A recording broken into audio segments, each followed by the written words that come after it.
Ciao a tutti, giorno 5, partenza dal camping Vettore verso Campo Imperatore. La prima tappa sarà all'osservatorio astronomico.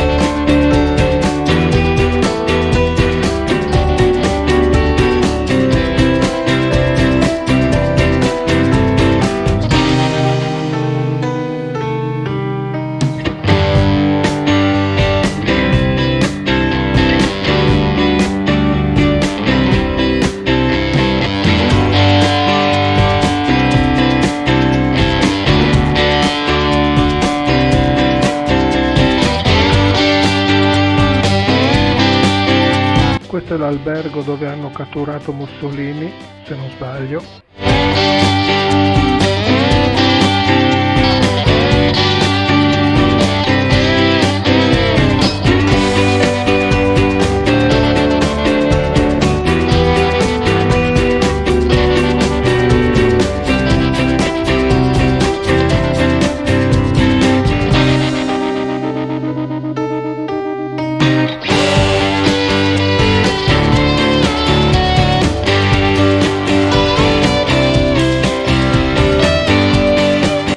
Via verso il Mucciante per la classica sosta a Rosticini. Rocca Calascio. Qui incontro un ragazzone delle mie età che mi aiuta fra l'altro a parcheggiare la moto, con cui condivido il diluvio che si è scatenato appena parcheggiato. Fra l'altro mi ha dato anche dei buoni consigli su come proteggere i bagagli dalla pioggia e soprattutto i vestiti, cosa a cui non avevo minimamente pensato, con il risultato di ritrovarmeli tutti bagnati. Fortuna che la pioggia è durata poco e abbiamo potuto visitare la rocca.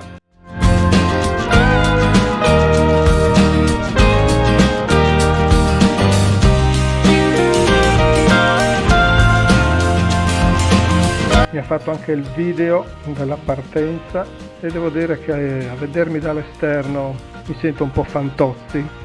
Però chi se ne frega, fa parte dell'avventura anche questo. Giorno 6, dalle dimore montane, salgo fino al rifugio Bruno Pomiglio nel Parco della Maiella.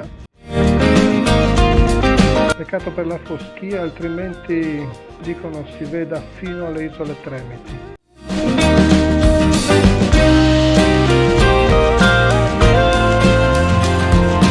Sono arrivato ormai sulla litoranea adriatica e mi fermo al camping del Gabbiano a Marotta, vicino Senigallia.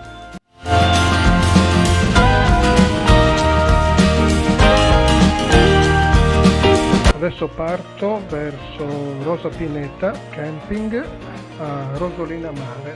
Questa è l'ultima tappa del mio viaggio. Qui mi fermo 2 giorni, così ho tempo di visitare con calma il Delta del Po.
conclusione del viaggio posso solo dire che l'Imperiale si è comportata benissimo, non mi ha mai dato un problema, si è arrampicata dappertutto, veramente mi ha dato tante soddisfazioni. È stato un bel viaggio, ho visto posti meravigliosi che anche girando in macchina non si riescono a godere. È brava Imperiale.